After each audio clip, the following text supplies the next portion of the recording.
My name is Puji Rahayu. I will tell you a little bit about Harry Potter story. The Boy Who Lived. Mr. and Mrs. Dursley of number 4 Private Drive were proud to say that they were perfectly normal. Thank you very much. They were the last people you'd expect to be involved in anything strange or mysterious, because they just didn't hold with such nonsense.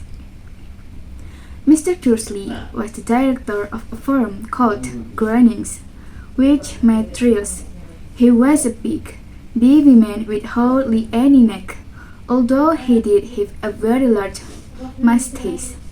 Mrs. Dursley was thin, a blonde, and had nearly twice the usual amount of neck, which came in very useful laws that she spent so much of her time craning over garden fences, spying on the neighbors. The Dursley had a small son called Dudley, and in their opinion, there was no finer boy anywhere.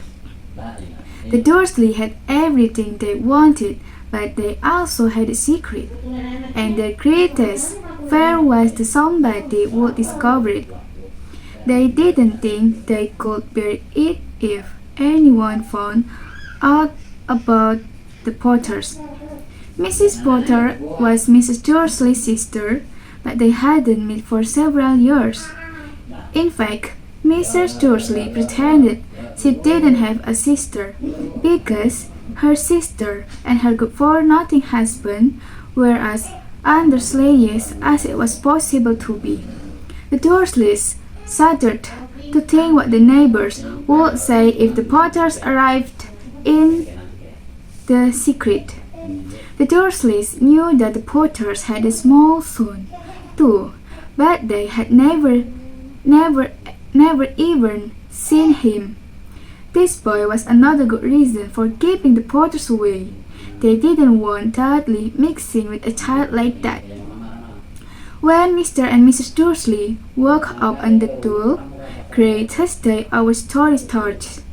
There was nothing about the cloudy sky outside to suggest the strange and mysterious things would soon be happening all over the country.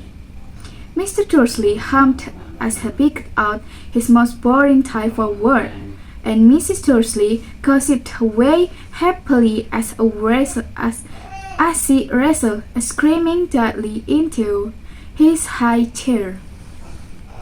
None of them noticed a large, tawny owl flutter past the window.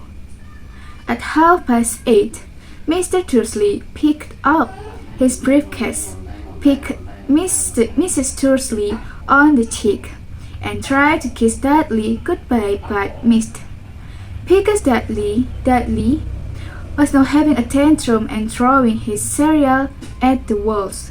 Little Tyke startled Mr. Dursley as he left the house.